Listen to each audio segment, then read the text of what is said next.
హనుమంతరావు తలుపు తాళం తీశాడు. లోపలంతా చీకటి.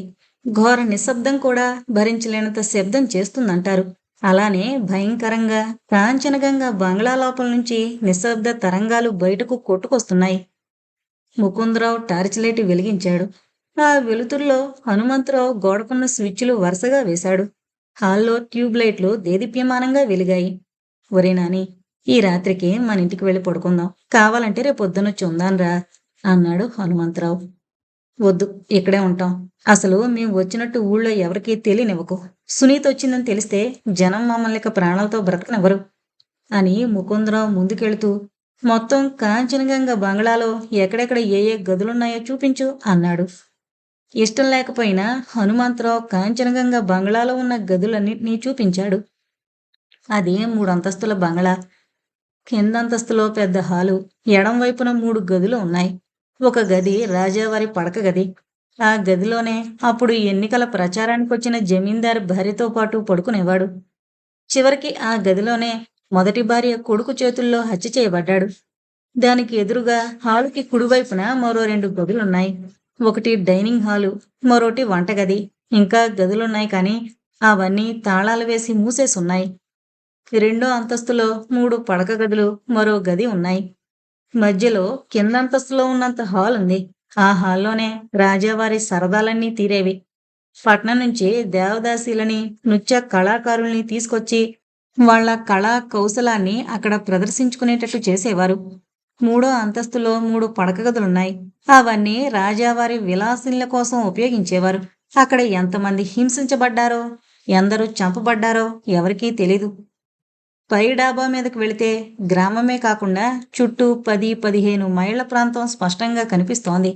దూరంగా కొండలు, వాటి పక్క నుంచి ప్రవహించే చిన్న కాలవలు, ఏర్లు, శ్మశానాలు, మరికొన్ని గ్రామాలు కనిపిస్తాయి.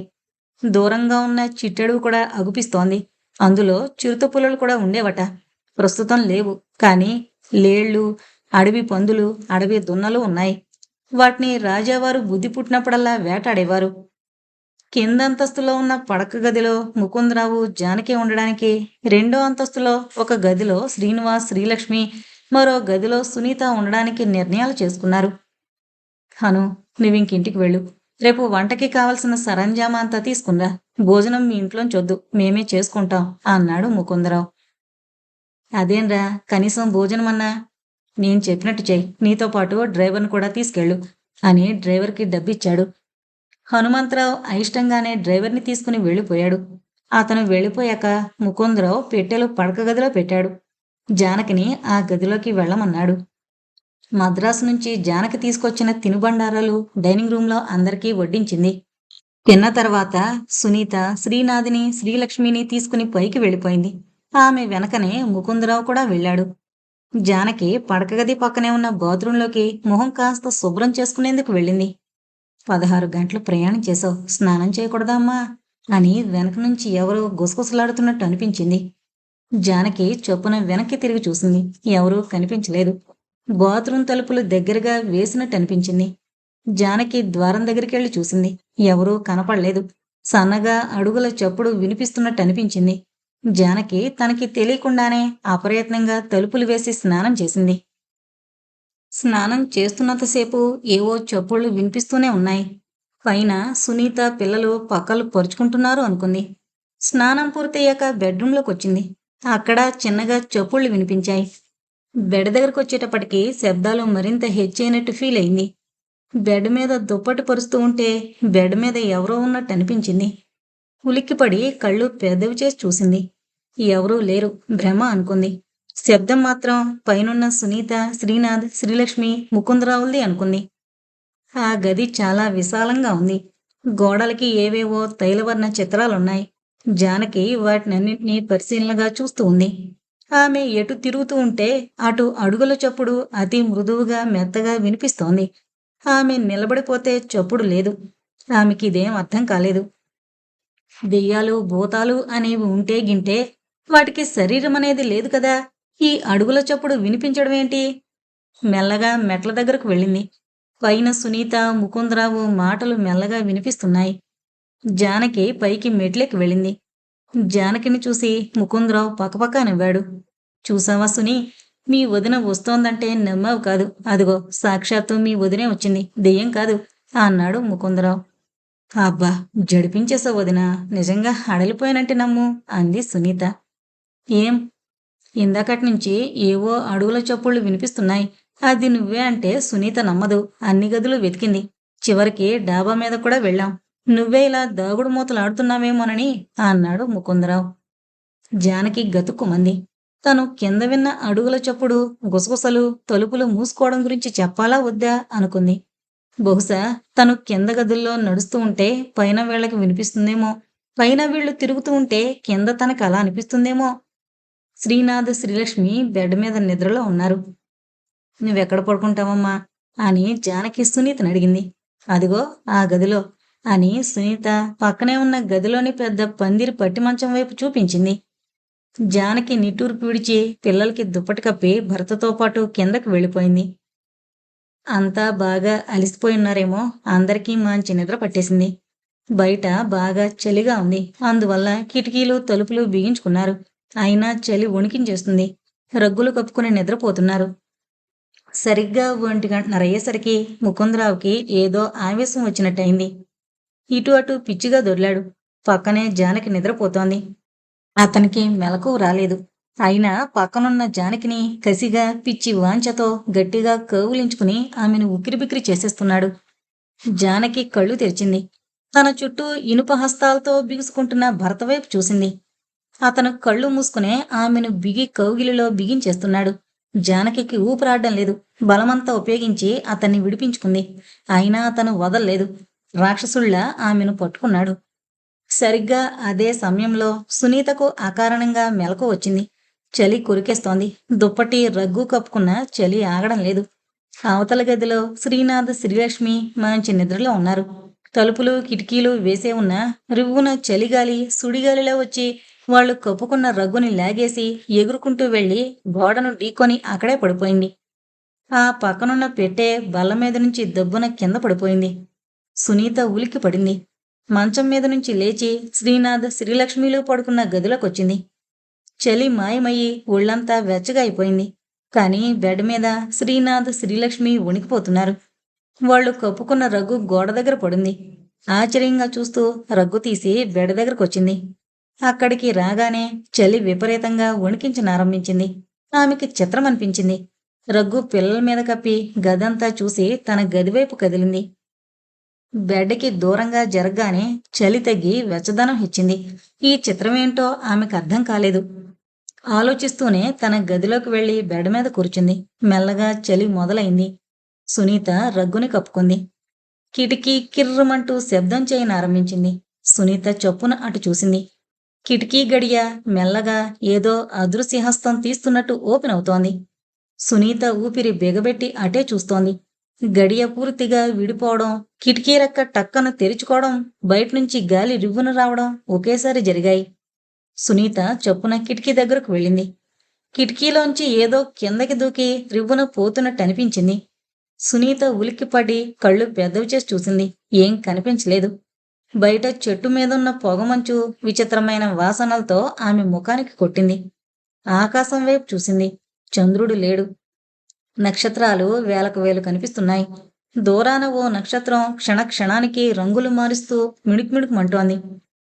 సునీత కిటికీ తలుపులు వేసి గడియ వైపు చూసింది. చాలా బిగువుగా ఉంది. అంత బిగువుగా ఉన్న గడియ విడిపోవడం ఏమిటి? అన్నింటికంటే చిత్రమైంది బెడ్ దగ్గర చలి. మిగతా గదంతా మామూలుగా ఉంది. పోనీ బెడ్కి సరిగ్గా పైనున్న ఫ్యాన్ తిరుగుతోందా అంటే అదీ లేదు. ఆలోచిస్తూ వచ్చి బెడ్ మీద కూర్చుంది. అప్రయత్నంగా డ్రెస్సింగ్ టేబుల్ వైపు చూసింది. తన గదిలోకొచ్చినప్పుడు జడ పిన్నులు తీసి అక్కడ పెట్టింది. అందులో ఒక పిన్ను నిలువుగా లేచి గాలిలో తేలుతోంది. కళ్ళు పెద్దవి చేసి చూసింది. సాలీడుగాని దాన్ని పైకి లాగుతోందా? మెల్లగా దాని దగ్గరకు వెళ్ళింది. పైకి చూసింది. సాలీడు కనిపించలేదు, పురుగు కనిపించలేదు. ఆమె మరింత దగ్గరికి వెళ్లేసరికి ఆ హెయిర్ పిన్ గాలిలో అడుగెత్తున లేచి కింద పడిపోయింది. సునీత ఒళ్ళు గగురు పొడిచింది. మెల్లగా వంగి దాన్ని తీసుకోబోయింది. వెనక ఆమె వీపు మీద నుంచి ఎవరో వంగి చెక్కిళ్ళు స్పృశించినట్టయింది. ఒళ్ళు జల్లుమంది. వెనక్కి తిరిగి చూసింది. ఎవరూ లేరు. భ్రమ, నిజమా? లేక ఏదో అదృశ్య శక్తి ఆ చుట్టుపక్కల తిరుగుతోందా? ఆలోచిస్తూనే పిన్నుని తీసి టేబుల్ మీద పెట్టి బెడ్ మీద ముసుగు తన్ని పడుకుంది. కానీ ఆమె దృష్టంతా ఆ హెయిర్ పిన్ మీదే ఉంది. అది కదల్లేదు. అలా చూస్తూనే నిద్రపోయింది. ఏదో దబ్బున పడిన శబ్దం విని ఉలిక్కిపడింది. కళ్ళు విప్పి చుట్టూ చూసింది. ఏం కనిపించలేదు. శబ్దం కింద నుంచి వచ్చినట్టు అనిపించింది. సునీత రగ్గు పక్కకి నెట్టి మెల్లగా మెట్లు దిగి కిందకొచ్చింది. హాలంతా నిశ్శబ్దంగా ఉంది. అవతల పడక గదిలో ముకుందరావు, జానకి నిద్రపోతూ ఉంటారు. అలాంటప్పుడు వాళ్ళ పడక గదిలోకి వెళ్లి చూడడం సంస్కారం కాదు. కానీ పడక గది తలుపులు తెరిచే ఉన్నాయి. సునీత చూడకూడదనుకుంటూనే గదిలోని మంచం వైపు చూసింది. వాళ్ళిద్దరూ కావలించుకుని కింద మీద దొర్లుతున్నారు. సిగ్గుతో గతుక్కుమని చప్పున తలుపులు నిశ్శబ్దంగా మూసేసి వెనక్కి తిరిగింది. ఎదురుగా ఎవరో నిలబడున్నారు. సునీత ఒళ్ళు జల్లుమంది. కళ్ళు మిటకరించి చూసింది. ఏంటలా చూస్తున్నావు? నేనమ్మా ముకుందరావుని అన్నాడు ఎదురుగా హాల్లో నిలబడున్న ముకుందరావు. సునీత ముకుందరావు వైపు చూడకుండా చొప్పున పడకగది తలుపులు తెరిచి లోపల బెడ్ వైపు కళ్ళు పెద్దవి చేసి చూసింది. బెడ్ మీద ఎవరూ లేరు. ఇప్పుడేగా ఎవరో పెనుగులాడుతున్న దృశ్యాన్ని చూసింది. ఎవరు వాళ్ళు? ఏమైపోయారు వాళ్ళు? ఏంటలా చూస్తున్నావు? ముకుందరావు వెనక నుంచి అడిగాడు. కన్ఫ్యూజ్ అయింది సునీత. ముకుందరావు వైపు, బెడ్రూంలోని మంచం వైపు మరిచి మరిచి చూసింది.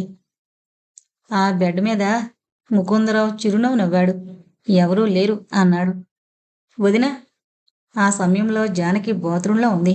బాత్రూంలో ఆమె ఒక్కరితే కాదు, మరెవరో ఉన్నట్టు ఆమె ఫీల్ అవుతోంది. స్నానం చేస్తుంటే ఎవరో ఆమె వీపు రుద్దుతున్నట్టు, ఆమె దగ్గరగా వస్తున్నట్టు ఫీల్ అయింది. జానకి ఎవరు అనాలనుకుని అనలేకపోయింది. స్నానం చేసి బయటకొచ్చింది. బెడ్రూంలో సునీత, ముకుందరావు ఉన్నారు. సునీతను చూసి జానకి సిగ్గుపడింది. సునీత ఆమె దగ్గరగా వచ్చింది. ఇప్పుడు స్నానం చేశామేం వదినా అని ఆమె అడిగితే ఏమని జవాబు చెప్పాలా అని ఆలోచిస్తోంది జానకి. కాని సునీత అలాగేం అడగలేదు. వదినా, ఈ బంగ్లాలో మనం మాత్రం లేవు. ఇంకా కనిపించని వాళ్ళు ఎవరో ఉన్నారు అంది. నీకు అనిపించిందా అంది జానకి. ఆ అని నిట్టూర్పు విడిచి పడుకోండొదినా, తెల్లారిపోతుంది అని వెళ్ళిపోయింది. అప్పుడు సరిగ్గా 2:30 కొట్టింది గోడ గడియారం. తెల్లవారుతూ ఉండగానే హనుమంతరావు ఉప్మా, ఇడ్లీలు తీసుకునొచ్చాడు. సునీత, ముకుందరావులింకా లేవలేదు. జానకి తిరిగి తలంటి స్నానం చేసింది. పిల్లలిద్దరూ లేచి పై డాబా మీదకు పోయి తెగ గెంతుతున్నారు. జానకి హనుమంతరావుని లోపలికి ఆహ్వానించింది. జానకి మెట్ల దగ్గరికి వెళ్లి వాళ్ళని కేకేసింది. తల్లి కేక విని వాళ్ళిద్దరూ గబగబా మెట్లు దిగి కిందకొచ్చారు. ఏంట్రా గోల? ఎందుకలా గొంతెత్తరవడం అంది జానకి. నన్ను అన్నయ్య కొడుతున్నాడమ్మా అంటూ ఫిర్యాదు చేసింది శ్రీలక్ష్మి. అబద్ధమమ్మా, చెల్లాయే నన్ను తిడుతోంది అని అరిచాడు శ్రీనాథ్. నువ్వు కొట్టావని తిట్టాను తప్ప? నువ్వు తిట్టావని కొట్టాను, నా తప్ప? అబ్బా, ఏంట్రా అరుపులు? అవతల నాన్నగారు నిద్రపోతున్నారు. ఎప్పుడన్నా ఇలా కొట్టుకుని అరిచారా అంది జానకి. ఇద్దరు హనుమంతరావు ఉన్న హాల్లోకొచ్చారు. హనుమంతరావు తీసుకొచ్చిన టిఫిన్ క్యారియర్ అక్కడుంది. అది చూసి ఇద్దరూ ఒకేసారి క్యారియర్ మీద పడి చెరో పక్క లాగడం మొదలు పెట్టారు. వాళ్ల ప్రవర్తన జానకి విచిత్రం అనిపించింది. ఏంటి వీళ్ళిలా మేనర్స్ మరిచిపోయి ప్రవర్తిస్తున్నారు? చప్పున వాళ్ళ దగ్గరికెళ్ళి క్యారియర్ తీసుకుంది. ఏంటర్రా మీ కొట్లాట్లు? మీకు మతులుగాని పోతున్నాయా ఏం? పైకెళ్ళి సునీత వదిన్ని కూడా పిలుచుకురండి, టిఫిన్ తిందురుగాని.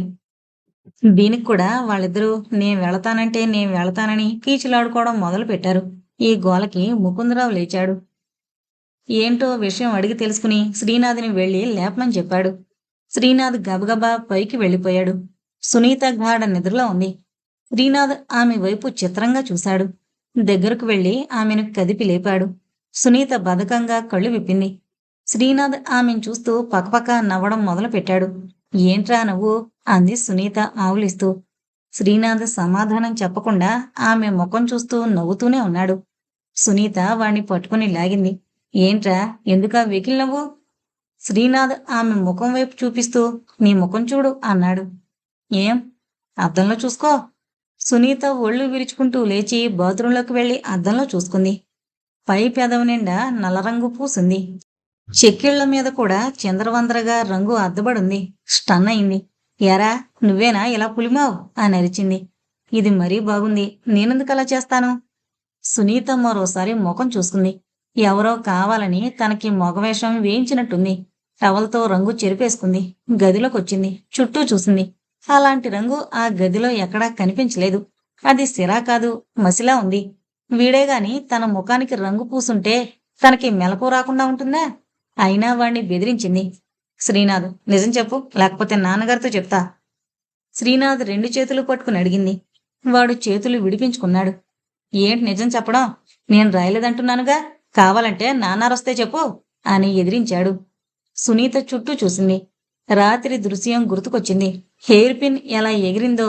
రాత్రి కాబట్టి సరిగ్గా తెలియలేదు. ఏదైనా కంటికి కనిపించని నల్లని పురుగు దాన్ని కదిపిందేమో. లేకపోతే నిరాధారంగా పిన్ను గాల్లో తేలడమేమిటి? ఒకవేళ దెయ్యమే అనుకుంటే దెయ్యాలకి రూపమే ఉండదు కదా. ఇక వస్తువుల్నేం కదిలించగలవు? రాత్రి అలా హెయిర్ పిన్ లేచిపడ్డం భ్రమేనేమో. ఆ భ్రమతోనే నిద్రపోవడం వల్ల ఎప్పుడో తనే లేచి పెట్లోంచి లిప్స్టిక్ తీసి రాసుకుందేమో. లిప్స్టిక్ పేదాలకి రాసుకుంటారు గాని మీసాలకు పెట్టుకోరుగా. బహుశా చీకట్లో కనిపించక తనే అలా పులుముకుందా? నాన్సెన్స్ అనుకుంది. కింద నుంచి ముకుందరావు పిలిచాడు సునీతని. ఆ, వస్తున్నా అని చెప్పి బాత్రూంలోకి వెళుతూ శ్రీనాథ్ వైపు చూసింది. వాడు తన వైపే చూస్తున్నాడు. ఏంట్రా అలా చూస్తున్నావు? నీకా మీసాలు బాగున్నాయి వదినా అన్నాడు వాడు నవ్వు ఆపుకుంటూ. ఓరి వెధవా, అయితే నువ్వే ఆ పని చేశావన్నమాట అని వాణ్ణి తరిమింది. నేను కాదు అని అరుచుకుంటూ వాడు కిందకి పారిపోయాడు. సునీత మాత్రం నిజంగా వీడి పనే అయ్యుంటుంది అనుకుని చిరునవ్వు నవ్వుకుంటూ బాత్రూంలోకి వెళ్ళింది. అరగంట తర్వాత ఆమె డ్రెస్ అయి కిందకొచ్చేసరికి జానకి టేబుల్ మీద టిఫిన్ పెట్టింది. అంతా టిఫిన్లు చేసి హాల్లో కూర్చున్నాక హనుమంతరావు సామాన్ తీసుకునొచ్చాడు. రాత్రి బాగా నిద్రపట్టిందా అన్నాడు. సునీత, ముకుందరావు, జానకి అతని వైపు చిత్రంగా చూశారు. నిజానికి రాత్రి వాళ్ళందరికీ కలత నిద్రే. కాని అది నిద్రో జరిగిన వింతల కలలో వాళ్ళకి నిద్ర పట్టిందో అంతుపట్టలేదు. ఏవేవో విచిత్రాలు జరిగినట్టనిపిస్తోంది. ముకుందరావు మంచం మీద రాక్షసుల్లా ప్రవర్తించడం, జానకి అతన్ని తప్పించుకుని బాత్రూంలోకి పారిపోవడం, బాత్రూంలో ఆమెనెవరో ఆప్యాయంగా మృదువుగా స్పృశించడం, సునీత హెయిర్ పిన్ ఎగరడం చూడ్డం, కిటికీ తలుపులు గడియ తెరుచుకుని విడిపోవడం అన్నీ అందరికీ కలేమో అన్న భ్రాంతిలో ఉన్నారు. కాని హనుమంతరావు రాత్రి బాగా నిద్రపట్టిందా అనగానే ఉలిక్కిపడ్డా. అంతా బాగానే హాయిగా నిద్రపోయామని చెప్పారు. కాని సునీత మాత్రం కాస్తంత రియాక్ట్ అయ్యి హనుమంతరావు వైపు చూసింది. ఏమండి అలా అడుగుతున్నారు? ఈ బంగ్లాలో నిద్ర పట్టదంటారా అంది. అబ్బే, అదేం కాదులేండి అని హనుమంతరావు కప్పదాటుగా సమాధానం చెప్పాడు. మరెందుకలా అడిగారు? హనుమంతరావు తలగొక్కున్నాడు. ఏం లేదండి, మేమున్నప్పుడు మాత్రం ఇక్కడ పడుకుంటే ఏవేవో పీడకలలాంటి వచ్చేవండి.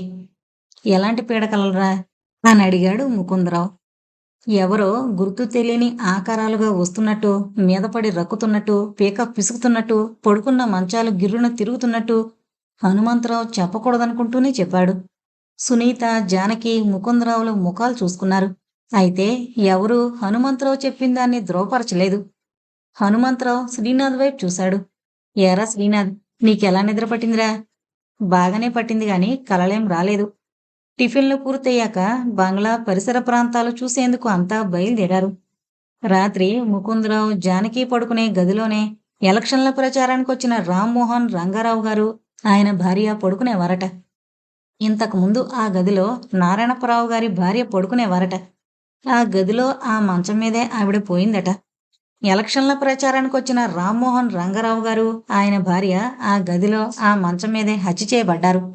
నారాయణపరావు గారి భార్య బాగా చదువుకుంది. ఇంగ్లీష్ చదువులు కాదు, సంస్కృతాంధ్రాలు. ఆమె స్వయంగా వంట చేసేవారు.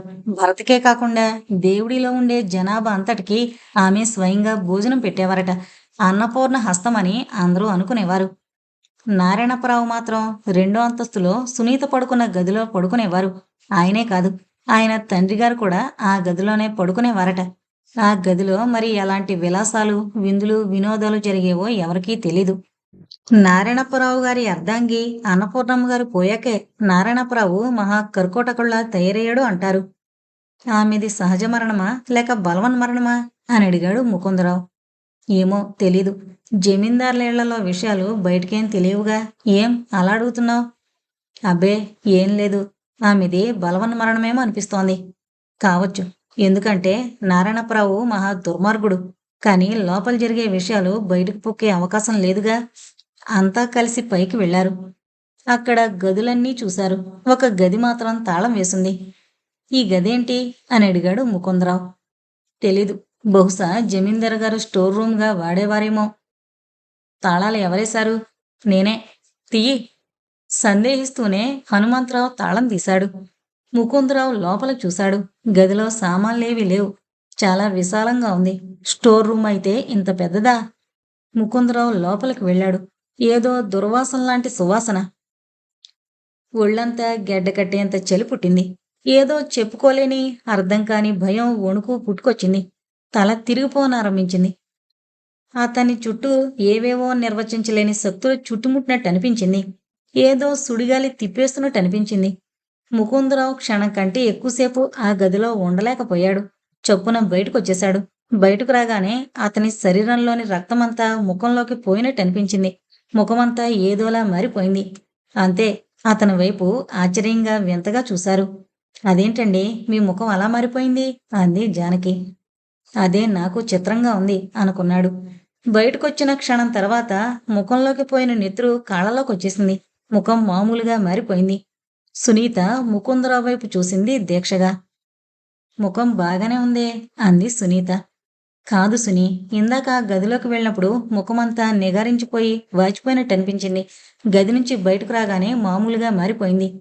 బహుశా ఆ గది చీకటిగా ఉండడం వల్ల అలా అనిపించిందేమో అనాలనుకున్నాడు. అలా అంటే వాళ్ళు భయపడతారని మీ వదినకు ఎప్పుడూ నా ముఖం మీదే దృష్టి అని తప్పించాడు మాటని. హనుమంతరావు ఆ గది తలుపులు దగ్గరగా వేస్తూ, నిజంగా నీకేం అనిపించలేదట్రా నాని ఆ గదిలోకి వెళ్ళాక అన్నాడు. ముకుందరావు అతని వైపు ప్రశ్నార్థకంగా చూశాడు. ఏం అనిపించలేదే అని అబద్ధమాడాడు. కానీ మేమున్నప్పుడు ఆ గదిలోకి వెళితే చాలు చలి, వణుకు పుట్టుకొచ్చేవి. ముఖమంతా ఉబ్బిపోయినట్టు అనిపించేది. అందువల్ల ఆ గదిలోకి ఎవరం వెళ్లేవాళ్లం కాదు. తలుపులెప్పుడూ వేసి తాళం పెట్టేవాళ్లం అన్నాడు ముకుందరావు.